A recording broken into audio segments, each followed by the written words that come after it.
George, thank you so much for talking to me. You're retiring. Indeed, looking forward to it. You know, it's been 6 years since I last spoke to George Hongchoy, the CEO of Link REIT. Back then, he was nearly a decade helming Asia's largest real estate investment trust. Under his leadership, the company's portfolio grew from 40 billion to over 220 billion Hong Kong dollars. Well, after 16 years, he's decided to step down. So this time round, I catch up with him to get real insights about his journey and what's next.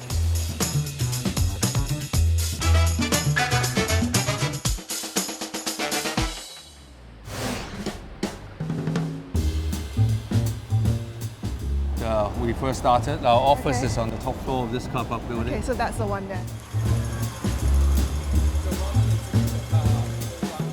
I used to come here to work every morning. Now we use it for one of the departments. Yeah, a lot of memories, how I come to work here every day. 16 years ago, I'm guessing you were in your late 40s. What was the younger George Hongchoy like back then? Was he bold? Was he ambitious? I certainly want to do something, make some impact. Joining Link is a great opportunity to do that. I joined as a CFO before I became CEO. Like now, serving a lot of people in Hong Kong.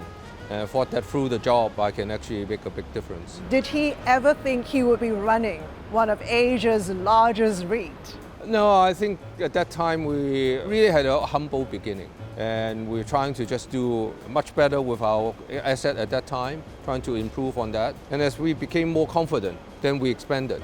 But that was quite far away from our visions at the time. Link REIT made history in 2005 as Hong Kong's first real estate investment trust. At the time, its portfolio included 180 shopping centres and car parks formerly owned by the government. The newly privatized assets were valued at 33.8 billion Hong Kong dollars, or about 4.3 billion US. When George Hongchoy joined in 2009, his first office wasn't in a sleek high-rise. It was a modest space converted from a car park, a humble beginning in the company's early days. So in terms of corporate culture, what was the vibe like back then when you first started 16 years ago? Well, we've given these assets that we bought at the time of the IPO, we're still looking at how to improve them. So everyone was quite excited about what we can do to these properties. Well, there was a lot of optimism, a lot of energy trying to manage these assets. There is all that energy. And also, there's a lot of people who were protesting as well, complaining about the change that we have to go through. Yeah. So there's sometimes a lot of anxiety as well. Were there a lot of late nights, a lot of meetings? No, we weren't working too many late nights. But the office is very small here. We have 5 or 6 offices scattered around Kowloon. Actually quite inefficient in how we run it because of the location. And then in 2009, we put them all in one building. Hongchoy, a former investment banker, came on board as CFO and within a year stepped up as CEO. The timing couldn't have been tougher. The world was reeling from the global financial crisis, and he had to steady the ship fast. He pushed for a 3 billion Hong Kong dollar refinancing, a bold move that gave the company the capital it needed for its next phase of growth. And it started here in this boardroom. One of the big decisions that we made was to insource property management. We don't manage the property directly ourselves in the early days. 2009, we decided to insource that. That decision was made here, and then we have to hire 500 plus people and bring them on board. So that was a big exercise. The move helped the company build stronger tenant relationships and enhance shopping experiences, giving Link REIT a significant boost towards market leadership.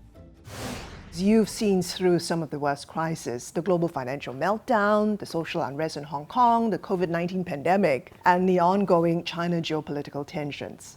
I've also seen the good things, and we've done well, and Hong Kong have thrived during this time as well. And so the question is how we build a resilient business with a good team, and everyone work together, towards delivering our vision.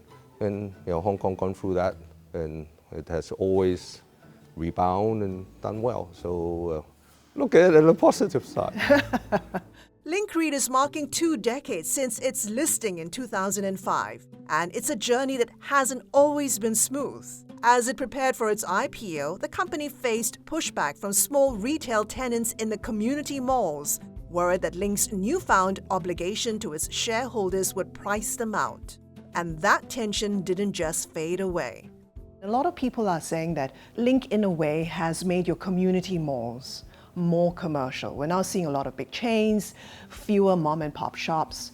Do you think that life has become much tougher for these small local retail businesses? I'm excited to see some of them grew within our portfolio. We have one chain, Taste of Asia, that have started with us, and now they have over 200 stores around Hong Kong, with the majority at our mall. So the entrepreneurial tenants who actually can cater for changing needs of the shoppers have done very well. The mom and pop stores who stayed exactly the same for the last 30, 40 years have actually been affected not so much by our decision, but the shoppers deciding that they need something newer, something better. The chain store percentage haven't really changed over the years. It's always about the same. Has it been difficult trying to strike a balance, the tension between helping these small shop holders trying to survive and the responsibility that you have to please your investors by giving them higher returns? I think we get high return for our investors when we do all the right things. What is the right thing? Well, it includes having the right mix of tenants, sustainability in terms of how we work with the environment in terms of energy savings and community impact. We do a lot of community engagement, and I sometimes find that you start by not thinking about the numbers first, but thinking about all the good things that you need to do for the variety of stakeholders that you need to deal with. And we are operating almost in a glass house, people watching us and be criticizing us on a daily basis. And that actually helps us because we have to think about the implication of our decisions before we actually press the button. People say retail is detail, and we do plan with all that in mind, have actually helped us to deliver. These criticisms that you receive, have they been difficult? How do you approach them? One of the things I learned very early in my position is that sometimes when people shout my name, it's about the position and not about me personally. And being able to separate the two is actually quite important. Whoever sits in this chair will have to deal with some of these issues. And that's come with the job, and one have to accept that.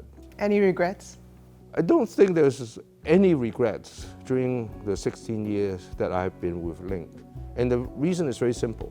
We don't have a crystal ball when we make decisions. We do our due diligence, gather the best information that we can have, getting the team's input, guidance from the board, input sometimes with the community when we get surveys done, and you make that decision at the time. And afterwards, if the things didn't turn out the way that we have expected, we learn. Not so much as mistakes, but adjusting to how we should have done it. George Hongchoy has led Link REIT for 16 years, steering its transformation from a Hong Kong-focused portfolio into one of Asia's largest real estate investment trusts. And that global push began in 2017 with a major move into Australia.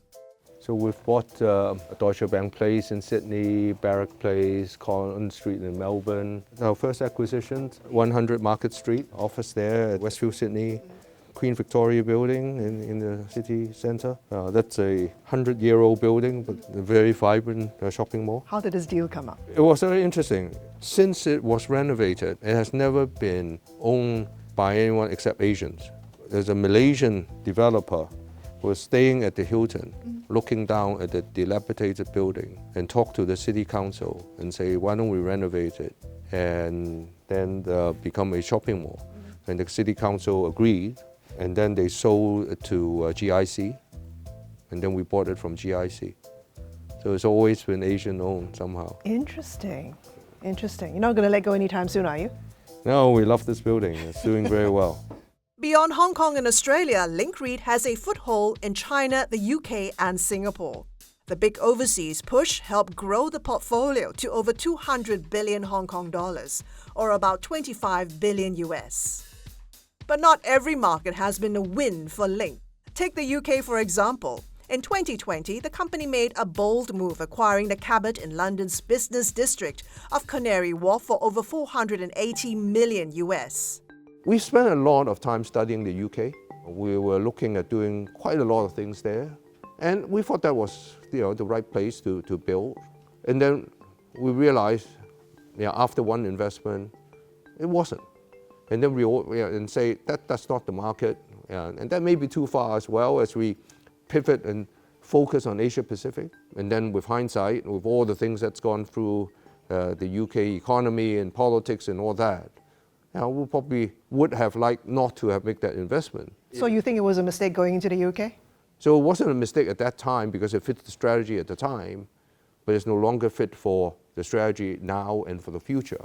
So we'll look at reversing that somehow. Looking at the steps you've taken, do you think your diversification efforts have gone far enough? Was there a particular market you wanted to get into but lost out on an opportunity? We've looked at quite a few countries, and for Singapore, we've looked at Singapore for over 10 years, and we've only managed to do a deal recently.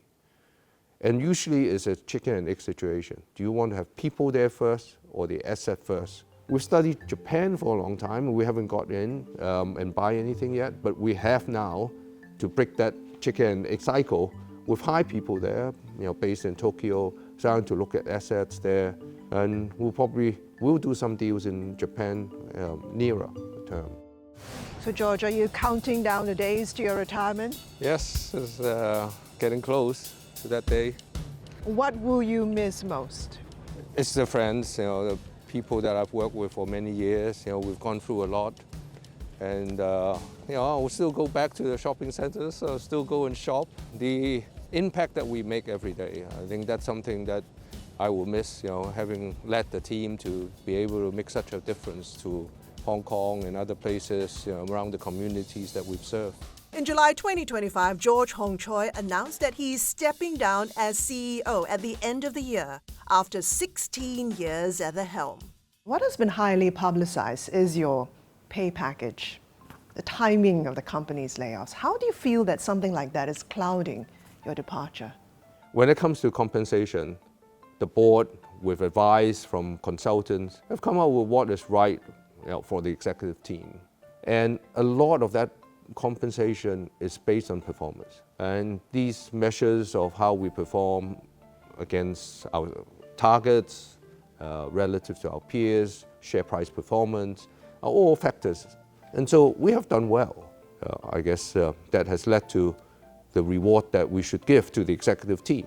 What we continue to do is set these tough targets. These tough targets that we have managed to deliver on over a long period of time have done well for our investors. And look at the return. Over a consistent period of time since IPO, delivering over 10% compound return to our investors, asset value growth, etc.